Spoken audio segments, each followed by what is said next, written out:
नमस्कार। हरियाणा का इलेक्शन दिन प्रतिदिन सुरूर पकड़ता जा रहा है। हर सीट पे जो है हलचल बढ़ती जा रही है। आज हम इस वीडियो में हरियाणा की 6 हॉट सीटों की बात करेंगे, जहां पर कंडीशन बहुत जो है, आप ऐसा कह सकते हैं कि बहुत हॉट है। लाडवा, कुरुक्षेत्र की लाडवा सीट है। तोसाम, जुलाना, उचाना कला, हिसार और गढ़ी सांपला। इन सीटों पर हम बात करेंगे किस पार्टी की क्या पोजीशन है। तो सबसे पहले हम बात करते हैं लाडवा की। लाडवा से सबसे ज़्यादा ये सीट फंसी हुई मानी जाती है। ये अब की बार ऐसा कह सकते हैं कि सबसे ज़्यादा फंसी हुई सीट है। नायाब सिंह सैनी इस बीजेपी के कैंडिडेट हैं। मेवा सिंह जो है कांग्रेस के कैंडिडेट हैं। नायाब सिंह सैनी पहले भी भाग्य के धनी रहे हैं।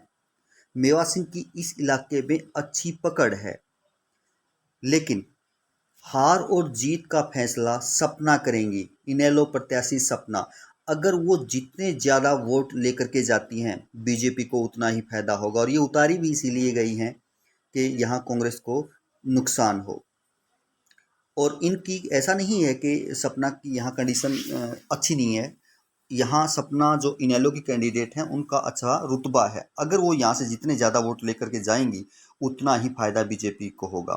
लेकिन फिलहाल ये जो सीट है कांग्रेस के खाते में का जो एज है, कह सकते हैं, जो ऐसा कह सकते हैं, कांग्रेस को यहाँ थोड़ी सी बढ़त है। किलोई, गढ़ी सांपला किलोई सीट, यहाँ से किसी प्रकार का कोई संशय नहीं है। हुड्डा 3 बार के पहले यहाँ से विधायक हैं। एक तरफा चुनाव है। केवल बात हो रही है तो इस बात की हो रही है कि कितने मार्जिन से वो यहाँ से जीत पाएंगे। उन्होंने भी यहाँ कहा है अपने इस एरिया में कि उनका ये आखिरी इलेक्शन है और देखना ये है कि वो कितना मार्जिन से यहाँ अपनी जीत को बढ़ा पाते हैं। जुलाना, ये भी बहुत हॉट सीट बनी हुई है। अब की बार जींद की जो जुलाना सीट है, 1967 से कांग्रेस केवल यहाँ पर 3 ही बार जीत पाई है। बीजेपी ने जाट नॉन जाट का कार्ड यहाँ पर खेलने की कोशिश की है, क्योंकि इस पर जितने भी और कैंडिडेट हैं सभी जाट हैं। यहाँ ओबीसी को बीजेपी ने उतारा है। इन सभी के बावजूद विनेश फोगाट की जीत यहाँ पर तय है। विनेश फोगाट की केवल जुलाना में ही जीत तय नहीं है, विनेश फोगाट जींद की भी बाकी सभी सीटों पर अपना प्रभाव डालेंगी। पर जींद ही क्या, हरियाणा की सभी सीटों पर विनेश का अब की बार प्रभाव रहेगा। तो आप ऐसा कह सकते हैं ये सीट भी कांग्रेस के खाते में कि एज उनकी तरफ लग रहा है। उचाना कला, उचाना कला से ब्रजेंद्र हैं कांग्रेस के कैंडिडेट। दुष्यंत चौटाला आप पार्टी जेजेपी पार्टी से हैं।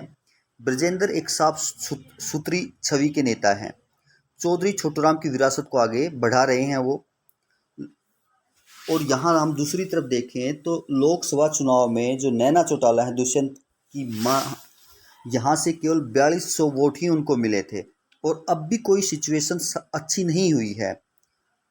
अब लग ये रहा है कि चौटाला साहब, दुष्यंत चौटाला साहब की जमानत को भी खतरा हो सकता है। यहाँ भी टक्कर अगर होगी तो कांग्रेस और बीजेपी की हो सकती है, और कांग्रेस का भी यहाँ एज लग रहा है।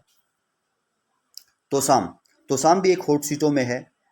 यहाँ किरण चौधरी की बेटी श्रुति चौधरी, या कह सकते हैं चौधरी बंसीलाल की पोती श्रुति चौधरी और चौधरी बंसीलाल के पोते अनिरुद्ध चौधरी, दोनों ही यहाँ चुनाव लड़ रहे हैं। एक भाजपा से हैं, एक कांग्रेस से हैं।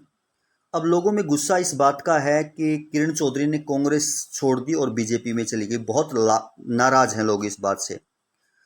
इस करके श्रुति चौधरी की जो पोजीशन है वो थोड़ी कमजोर लग रही है। अनिरुद्ध चौधरी को इसका फायदा मिल रहा है। तो यहाँ भी एज जो है वो कांग्रेस के पास ही है। हिसार, हिसार कमल गुप्ता के सब कुछ खिलाफ है, ऐसा कह सकते हैं आप।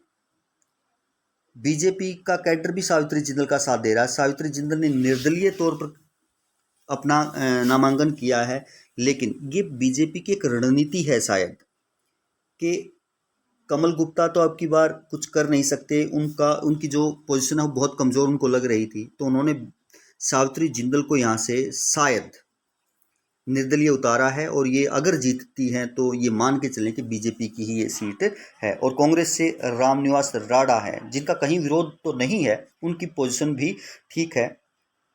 तो अब देखना ये है कि रामनिवास राणा और सावित्री जिंदल में से कौन जीत पाता है। वैसे सावित्री जिंदल थोड़ा मार्जिन लेकर चल रही हैं, क्योंकि उन्होंने की फैक्ट्री के जो वर्कर्स हैं उनके भी वोट हैं, और भी इनकी पोजीशन जो है हिसार में अच्छी है। यहाँ जो बढ़त है वो देखी जा सकती है, थोड़ी बहुत सावित्री जिंदल के पक्ष में पलड़ा जो है जा रहा है, लेकिन टक्कर कांटे की है। देखा जा सकता है क्या होगा क्या नहीं होगा। वैसे ये आज के हालात हैं, इलेक्शन में दिन प्रतिदिन माहौल बदलते हैं, किसी भी सीट पर कुछ भी हो सकता है। तो ये 6 सीटों की जो पोजीशन थी जिनका हमने जिक्र किया, बात की, आपकी राय में क्या ये हमने जो निरीक्षण किया ये सही है या गलत है, तो आप अपनी राय कमेंट्स में दे सकते हैं। धन्यवाद।